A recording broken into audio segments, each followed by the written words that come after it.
کیا آپ جانتے ہیں کہ ایک مسلمان ملک امریکہ اور چائنا سے UAV پروڈکشن میں آگے نکل چکا ہے؟ اس راز کو جاننے کے لیے ویڈیو کو اینڈ تک دیکھیں، جس میں ہم آپ کو بتائیں گے کس طرح ایک مسلمان ملک نے چائنا اور امریکہ کو UAV پروڈکشن میں پیچھے چھوڑ دیا۔ آج سے 20 سال پہلے دنیا میں صرف 2 countries unmanned aerial vehicles بنا رہے تھے، اور یہ 2 کنٹریز امریکہ اور اسرائیل تھے۔ امریکہ بڑے ڈرونز بنانے میں سب سے آگے تھا، جبکہ اسرائیل بڑے پیمانے پر چھوٹے چھوٹے ڈرونز کا بزنس کرتا تھا، جن میں IAI ہارپن ایلبٹ ہرمز 900 شامل ہیں۔ اس کے کچھ ہی عرصے بعد چائنا بھی اپنے ڈرونز باہر کی کنٹریز بھیج کر بزنس کرنے لگا، اور خریدنے والے ممالک میں ایران، ایجپٹ اور UAE شامل ہیں۔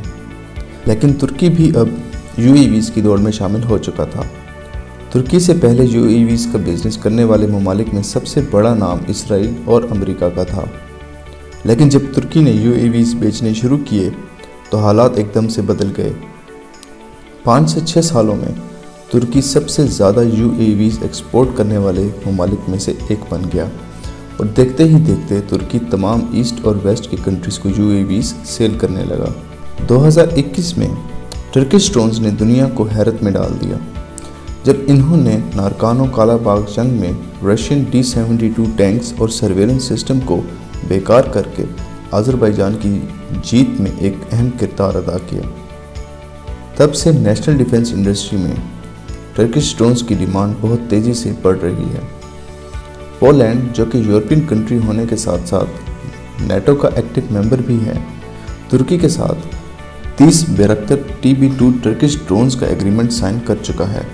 اسے نیشنل ڈیفنس یونٹ کی طرف سے ترکی کی بہت بڑی کامیابی کہا جا رہا ہے۔ ترکی پولینڈ کے علاوہ تونسیا، قطر، آذربائیجان، لیبیا اور یوکرین کو ڈرونز ایکسپورٹ کرتا ہے۔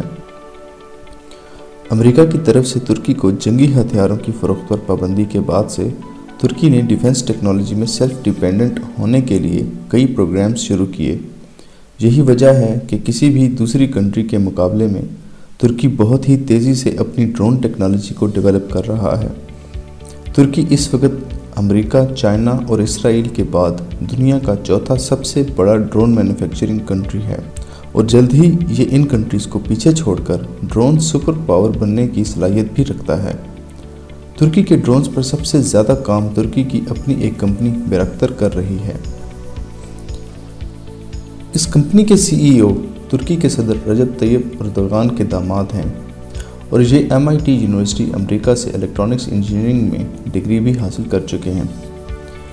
ٹرکش ڈرونز کی سب سے خاص بات یہ ہے کہ کسی بھی ڈرون کے مقابلے میں کم قیمت ہیں، اور اپنی ٹیکنالوجی کی پاور بھی ثابت کر چکے ہیں۔ مثال کے طور پہ انڈیا نے امریکن کمپنی جنرل ایٹامکس کے ساتھ MQ-9 ریپر ایگریمنٹ سائن کیا، اور یہ ڈیل $3 ارب میں ہوئی ہے، یعنی ایک ریپر خریدنے کے لیے $10 کروڑ خرچ کرنے پڑیں گے۔ اور وہیں تونسیا ترکی سے 3 TI-8 ڈرونز خریدے گا، جس کے ایک ڈرون کی کاسٹ صرف $2.5 کروڑ ہے۔ دوستو، ترکی اس وقت 3 ایڈوانس اٹیکس ڈرون بناتا ہے: بیراکتر TB2 تائی آنکا اور بیراکتر ایرانسی۔ اگر ان ڈرونز کا مقابلہ امریکہ کے ایڈوانس MQ-9 ریپر سے کیا جائے تو بیراکتر TB2 ایک بے مثال UAV ہے۔ اس کی زیادہ سے زیادہ رفتار 150 کلومیٹر فی گھنٹہ ہے، جبکہ انڈیورنس 27 گھنٹے ہیں۔ اس کے ٹوٹل 4 ہارڈ پوائنٹس ہیں، جس میں یہ laser guard missiles, micro smart monitor اور long range anti tank missile اٹھانے کی صلاحیت رکھتا ہے۔ اس کی پر یونٹ کاسٹ صرف $50 لاکھ ہے، جو کہ MQ-9 کے مقابلے میں بہت کم ہے، لیکن ترکی اس سے بھی پاورفل اور کم قیمت والے ڈرونز بنانے کی کوشش میں ہے، اور وہ اس کوشش میں کامیاب ہوتا دکھائی بھی دیتا ہے۔